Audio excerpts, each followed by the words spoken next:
Alors, chers téléspectateurs, comme on a mentionné au début de notre édition, hier, le Caire a accueilli une grande conférence concernant l'eau du Nil avec la participation de plusieurs ministres d'irrigation du Soudan, du Sud-Soudan, Ouganda, Tanzanie et Burundi et 50 experts internationaux également internationaux ont participé et 250 experts égyptiens. Et afin de mieux parler des points discutés au cours de cette conférence et également de l'avenir des ressources en eau en Égypte, nous avons le plaisir d'accueillir aujourd'hui Dr Sameh Abdelmejid. Vous êtes experte au ministère des Ressources hydrauliques et de l'irrigation. Bienvenue à notre programme. Bonjour.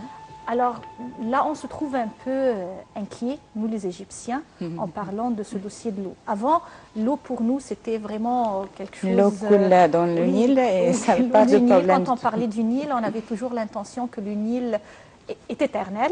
Alors l'eau sera toujours là, on n'a pas vraiment à calculer qu'est-ce qu'on va faire avec nos projets concernant l'irrigation, concernant la consommation d'eau. Mais aujourd'hui, c'est différent. Oui, on doit changer notre il faut changer non seulement notre mentalité, mais également notre stratégie. Pourquoi aujourd'hui on commence à se méfier de notre avenir concernant les ressources hydrauliques, surtout l'eau du Nil? Ce n'est pas un problème d'aujourd'hui, c'est depuis longtemps, mais le peuple ne s'agit pas de ce problème. Mais nous, dans le ministère des Ressources en eau, nous avons toujours distingué que nous avons une quota stable de l'eau et due à l'augmentation démographique et la pollution et l'impact des changements climatiques. On fait face à beaucoup de défis concernant la gestion des ressources en eau. Alors, est-ce que ça a été une volonté, parce que là, vous dites, ça fait depuis longtemps qu'on s'en inquiète. Nous, en tant qu'Égyptiens, ou vivant en Égypte, on s'est réveillé lorsque l'Éthiopie a dit on va faire le barrage. Et puis, on s'est dit, mince, finalement, il y aura moins d'eau chez nous en Égypte. Donc, on s'est préoccupé vraiment que très récemment à partir de ça. Est-ce que c'était une volonté politique de cacher cette vérité aux Égyptiens? Parce que il y a des habitudes très bizarre ici dans ce pays. Il y a des gens qui jettent de l'eau devant leur magasin, veulent aller savoir pourquoi. Le gaspillage de l'eau. Voilà, le gaspillage est extraordinaire dans ce pays parce qu'on a, comme le disait Mona. Même aujourd'hui, même aujourd'hui, oui, mais comme le disait Mona, nous on a l'impression que ce Nil est éternel, enfin qu'il ne s'arrêtera jamais. Parce que les médias maintenant traitent avec le sujet du barrage que l'Éthiopie est en train de construire. Mais il y a longtemps que nous sentons qu'il y a une importance de gérer les ressources en eau d'une façon durable. Oui, mais ça n'a jamais été dit aux Égyptiens. Ça n'a jamais été dit aux gens d'ici. Ça a été toujours caché. On voulait cacher cette vérité aux Égyptiens? Je ne sais pas, c'est le rôle du média, je crois. Ouais. Mais ce n'est pas la volonté politique parce que toujours on dit qu'on doit introduire des systèmes d'irrigation modernes afin de consommer l'utilisation de l'eau. On doit introduire des nouvelles technologies avancées pour traiter avec les menaces concernant l'inondation du delta. La production, on doit augmenter la production agricole parce qu'on a une menace concernant la sécurité alimentaire. Oui, alors si, quand vous venez de le mentionner, le quota de l'eau du Nil est stable depuis longtemps, tandis que la population augmente. Nous, en Égypte, vraiment, on a deux mers, la mer Méditerranéenne, la mer Rouge. Pourquoi on n'a pas pensé à utiliser cette eau et on est où de cette nouvelle technologie? Et également le recyclage. Est-ce qu'on peut réutiliser l'eau du Nil, surtout pour la culture, oui ou non? Et est-ce que, comme on entend parler que cette eau peut être nuisible pour la santé, vous êtes l'expert, alors parlez-nous un peu de ces dossiers. En ce qui concerne le dessalement, cette application moderne, ça coûte très cher. Pour dessaler 1 mètre cube de l'eau de mer, ça coûte $1.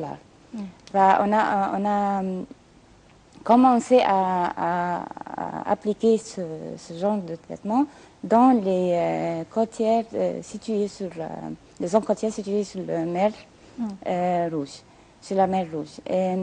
Pour l'eau potable, pour produire de l'eau potable, mais pour l'agriculture c'est très difficile. On est en train de faire des recherches pour trouver des solutions qui n'est pas chères pour appliquer ou utiliser le desserrement dans l'agriculture. Mais on n'a pas, jusqu'à maintenant... Tandis que ce système ou cette stratégie est utilisée dans plusieurs autres États et depuis longtemps. Pour l'eau potable, mais pas dans l'agriculture. D'accord. Et pour le recyclage, la réutilisation de l'eau pour l'agriculture? En effet, on recycle l'eau 5 fois en Égypte. Le recyclage, depuis Aswan jusqu'à la Méditerranée, on recycle l'eau 5 fois. Et est-ce qu'il y a vraiment des effets néfastes à cette réutilisation de l'eau? Bien sûr, la qualité de l'eau n'est pas la même, mais on essaie de traiter l'eau plusieurs fois, de ne pas utiliser l'eau pour boire, pour l'eau potable. Pour la culture? Pour la culture, mais il y a à peu près de Méditerranée, on cultive des forêts seulement. Mais vous savez, une des choses que, par exemple, quand on a des personnes venant de l'étranger qui sont habituées à boire du robinet, c'est-à-dire que quand vous allez dans n'importe quel pays d'Europe, on ouvre le robinet, on boit, on n'a pas besoin d'acheter des bouteilles, on achète ça très peu. Ouais, on boit l'eau ici. Ouais, mais voilà, ici, enfin... si on parle de qualité, il vaut mieux acheter des bouteilles d'eau qui sont traitées par des entreprises privées. Est-ce que le traitement de l'eau en Égypte coûte aussi cher et si difficile à faire? Et évidemment, elle coûte cher. Mais c'est nécessaire de faire le recyclage parce que oui, alors, on n'a pas... Ahmed, tu parles de la qualité de l'eau potable. Oui, alors la qualité de l'eau potable en Égypte, qu'est-ce qu'on peut dire? Le recyclage n'est pas pour l'eau potable. Oui, non, l'eau potable. Non, je parle de l'eau potable, pardon. L'eau potable pour boire. Parce qu'aujourd'hui, on entend des voix qui nous disent ne buvez jamais du robinet. L'eau du robinet en Égypte n'est pas bien pour la santé. Est-ce que c'est vrai et pourquoi? Ce n'est pas notre rôle dans le ministère de l'Éducation. Comment peut-on vraiment dire à notre public que ce n'est pas vrai? Comment garantir que la qualité de l'eau qui est à travers le robinet, l'eau potable qu'on utilise, est bien pour la santé? Si vous pouvez répondre, enfin, je pense que... Est-ce que vous, ça concerne aussi votre secteur? Non. Ouais, parce que je vous vois un petit peu. C'est pas grave. On va passer, on va rester sur les cultures. Bon, j'arrive pas à trouver le mot. Cette conférence-là qui a réuni donc beaucoup de pays africains qui ont l'eau du Nil en commun, à quoi elle a abouti? La conférence vise à échanger les expériences concernant les technologies avancées et la recherche scientifique concernant la gestion intégrée et durable des ressources en eau. Construction de dialogue entre les experts de différentes régions, nous pouvons profiter de cette occasion appliquer les résultats et la réussite qu'ils ont réalisés déjà. Donc en fait c'est juste une conférence où on échange d'expériences sans finalement signer de traité ou d'accord sur... Pas d'accord. Quel est le bénéfice? Parce que finalement, qu'est-ce qu'il y a de nouveau qui ressort? Non, il y a toujours les pays avancés et il y a des universités d'Amérique qui ont participé dans l'organisation de cet événement. Il y a toujours des nouvelles technologies qu'on peut suivre. Oui, même sans la nouvelle technologie, on a entendu parler tout le temps de gaspillage de l'eau du Nil. Les pays de l'Amand jusqu'à ici, les pays de l'aval, on reçoit peu de cette eau qui... 5%. Oui, alors toujours on avait entendu parler des projets, coopération entre l'Égypte et ces pays africains afin de mieux gérer l'eau du Nil. Mais en réalité, on n'a pas vu ces projets se réaliser. Pourquoi? Non, il y a beaucoup de projets qu'on a réalisés en Tanzanie, par exemple. Il y a la forage, les barrages de collecte des eaux de pluie afin d'utiliser ces ressources et ne pas dépendre totalement sur l'eau qui coule, parce que c'est une petite pourcentage. Oui, C'est des seulement bassins 5%. pour les pluies. Oui. Pour collecter les eaux des pluies. Oui, oui, qui est vraiment un peu partout. Parce qu'au pays en amont, il y a la précipitation et le taux de précipitation est très élevé. Oui, de 80%. Qui dépasse 1600 mm3 par an. Quel est le plus gros défi d'aujourd'hui? Est-ce que c'est la pollution du Nil ou est-ce que c'est la diminution de l'eau du Nil? Les deux. Les deux. Les deux, oui. Le On réchauffement doit climatique, activer les lois concernant la pollution du Nil et renforcer ces lois parce qu'on n'a que les eaux du Nil. On doit Et de quoi le Nil est pollué? Des industries, des drainages, et parfois des agriculteurs qui jettent leurs déchets dans les canaux. Est-ce qu'il n'y a pas d'organisme de protection du Nil efficace? Est-ce que ces pays-là, parce que quand je vous dis de signer des accords et des traités, il y a plein de choses qu'on peut faire pour Oui, les lois sont protéger. formulées, mais... Oui, mais les lois, vous savez, les lois sont là. Oui, on doit les appliquer. Mais le problème, c'est que les lois ne sont appliquées que s'il y a un système qui garantit l'application de ces lois. La police, elle est là pourquoi? Pour respecter un tant soit peu le code de la route, pour respecter la loi, etc. Mais s'il n'y a pas d'organisme qui protège et qui veille à l'application de cette loi, ces lois ne seront pas appliquées de manière correcte. Donc, est-ce qu'il n'y a pas cette volonté, avec tous ces pays du bassin du Nil qui ont tous en point commun ce fleuve, de mettre un organisme régional pour essayer de traiter ce problème? Depuis 1990, on a établi l'initiative du bassin du Nil. C'est une plateforme de coopération entre tous les pays du bassin qui traite plusieurs sujets.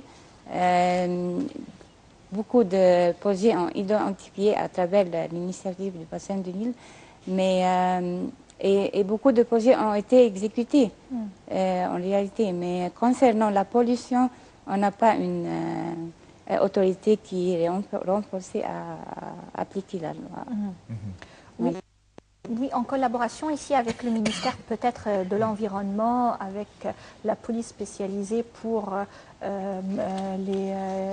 les ressources hydrauliques et tout. Est-ce qu'il y a une collaboration, une stratégie commune entre ces ministères, votre ministère et les autres, afin de lutter contre cette pollution? Parce que vraiment, c'est une des très grandes menaces contre la santé et l'eau du Nil. Oui, vraiment. Et la coopération et la coordination entre les trois entités que vous avez dit, c'est concernant l'élevage des violations. Seulement. Pardon? Élevage des violations. D'accord. Et si un bâtiment est bâti dans un endroit qu'on ne peut pas... interdit à la construction. Oui. On l'enlève. Mais concernant la pollution, non. Le drainage, est-ce qu'on a toujours ce problème? Il y a des tuyaux de drainage qui jettent des déchets dans les eaux du Nil. Est-ce que ça existe toujours? On a lutté contre ce phénomène existe. Il existe, mais on le lutte, mais c'est pas facile à enlever tous les drainages. Bon, alors ça c'est concernant la conférence, on a bien compris que c'était des échanges d'expériences. Bon, peut-être une dernière question, est-ce qu'il y a des nouveautés qui ont été, des choses importantes, il y a sûrement beaucoup de choses qui ont été discutées, mais je veux dire, des points importants qui ont été retenus, des trouvailles très intéressantes qui ont été faites durant cette conférence?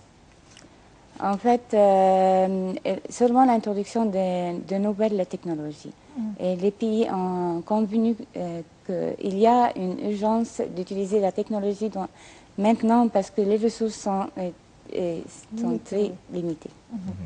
Alors, parmi les projets, un des projets même par décret présidentiel, c'est des projets d'agriculture, donc ce qu'on appelle le projet d'1 million de fédans, par exemple. Et quand on parle à un spécialiste agricole, il se demande finalement comment ces 1 million de fédans seront irrigués. Et je vous pose la question. En utilisant les eaux souterraines. Mais c'est suffisant. Attendez, sait l'eau pas, souterraine, c'est possible à exécuter en plusieurs phases, on Ouais. va savoir. c'est quand même c'est quand même 1 million, hein. C'est pas non plus un petit lopin de terre, hein. On va voir. Mais quel est le Ouais. pourcentage de l'eau souterraine utilisée en Égypte? Ça fait combien de pourcents de Ça- l'eau utilisée en général? Ça fait à peu près 2,4. 2,4 uniquement. Oui. Est-ce que ça, c'est le maximum utilisé Non. ou c'est jusqu'à maintenant ce qu'on a trouvé, mais On il y a aura des des potentiels projets dans- afin d'avoir d'autres prix? On a des potentiels concernant les eaux souterraines. On a une nappe profonde qu'on n'a pas complètement utilisée. On n'a pas utilisée. Et c'est C'est une où? nappe transfrontalière entre l'Égypte, Soudan, Libye et Tchad. Et les nappes qui ne sont pas profondes, qui sont au-delà, à côté du fleuve du Nil, on ne l'a pas utilisée. C'est-à-dire qu'on a les ressources souterraines On essaie d'exploiter ces ressources. Oui, on doit les exploiter et bien les utiliser, bien les gérer pour la culture. Ça va être uniquement pour la culture. Oui. Et pour également le développement du Sinaï. Qu'est-ce qu'on va faire concernant l'eau? Actuellement, on a des tuyaux de l'eau du Nil. Oui. Il y a Tarat Salem, je crois. Oui, mais au fur et à mesure, est-ce qu'on aura d'autres ressources là-bas à utiliser? On essaie d'utiliser les eaux de pluie. Maintenant, on a construit Les eaux de pluie en Égypte? des pluies Au en Sinaï, Sinaï. parce qu'il y a des inondations des fois. Parce Ah, que d'accord, vous connaissez les pluies torrentielles Oui. qui frappent le Sinaï chaque année. On a construit des réservoirs pour collecter ces eaux et pour l'utiliser. Oui, très bien. Alors ça nous donne espoir quand même. Bah oui, il faut toujours garder espoir. On parle maintenant de comment on peut appeler ça, de technologies concernant l'irrigation et concernant la diminution du gaspillage de l'eau. Qu'est-ce qui est mis en place par le ministère en ce moment? On essaie d'introduire les technologies modernes concernant les méthodes d'irrigation. Il y a le goutte à goutte et Ce l'aspirage. n'est pas si moderne que ça, le goutte à goutte quand même. Ça fait Mais décennies, on ne ça l'a fait pas des millénaires appliqué. que ça existe. On ne l'avait pas appliqué en Égypte. ouais. Oui, ce n'est pas un bon moment. Ouais, bon. Oui, ça commence vraiment à être le cas dans quelques, par exemple, stations balnéaires modernes en Égypte qui utilisent ce genre d'irrigation. Mais pour les paysans égyptiens, il faut quand même une campagne de sensibilisation parce que pour eux, à côté d'eux, c'est l'eau du Nil, ils versent l'eau et c'est tout. Chaque fois que la radio, j'écoute un avertissement concernant notre ministère qui est adressé aux paysans. Il ne faut pas gaspiller l'eau. C'est notre seule ressource. Vous avez des experts qui descendent faire cette campagne de promotion. Oui. Et comment ils sont écoutés? Parce que je sais que, franchement, vous faites, je sais que le ministère le fait. Il y a des gens qui descendent exprès chez les paysans, mais j'ai pas l'impression qu'il y a écho après. Comment ça se fait? On a organisé des organisations qui participaient entre nous et les paysans, mais ce n'est pas renforcé. Les ONG peuvent jouer un rôle en ce qui concerne cette sensibilisation pour les paysans. Parce que les ONG, les organisations non gouvernementales, puisque ces organisations sont en contact permanent avec les paysans, ils peuvent introduire ces théories, ces concepts pour les convaincre. Oui, chaque fois que nous organisons une conférence, les sociétés civiles et les ONG sont invités pour qu'ils touchent la situation actuelle et les transmettent aux paysans. Est-ce que le ministère propose d'autres façons d'irrigation aux paysans, c'est-à-dire en lui disant ne pas utiliser, ne pas gaspiller l'eau du Nil de cette façon? Qu'est-ce que vous pouvez lui offrir en revanche? Le nettoyage des réseaux de drainage et de canaux. On les nettoie parce qu'il y a du gaspillage à cause de la pollution de ces drainages. De même, je ne sais pas. Vous pouvez le dire en anglais si vous voulez. Non, vous pouvez quand même, par exemple, monter ou faire un projet qui regroupe plusieurs paysans pour utiliser, comme vous venez de le mentionner, par exemple, ce système de Nous avons un projet démonstratif au Cap Féchir. nous avons appliqué ça. Si on parle d'agriculture encore, est-ce que là, il y a une politique d'éviter les importations de produits. L'Égypte importe tout. Hein. Il n'y a pas de production, il n'y a presque pas de production. On importe les tomates, le céréales, alors que normalement on devrait en produire. Est-ce que, avec une stratégie de la part de votre ministère, on pourrait aboutir à une autosuffisance, du moins dans certaines choses? Parce qu'évidemment, l'agriculture, le pays ne peut pas tout produire. Il faut qu'il importe des choses. Ça, c'est connu. Il n'est pas là le problème. Le problème, c'est qu'on a une terre qui est capable de produire de nombreuses ressources, céréales, coton, riz, tomates, des fruits, des légumes, etc. Mais on les importe quand même.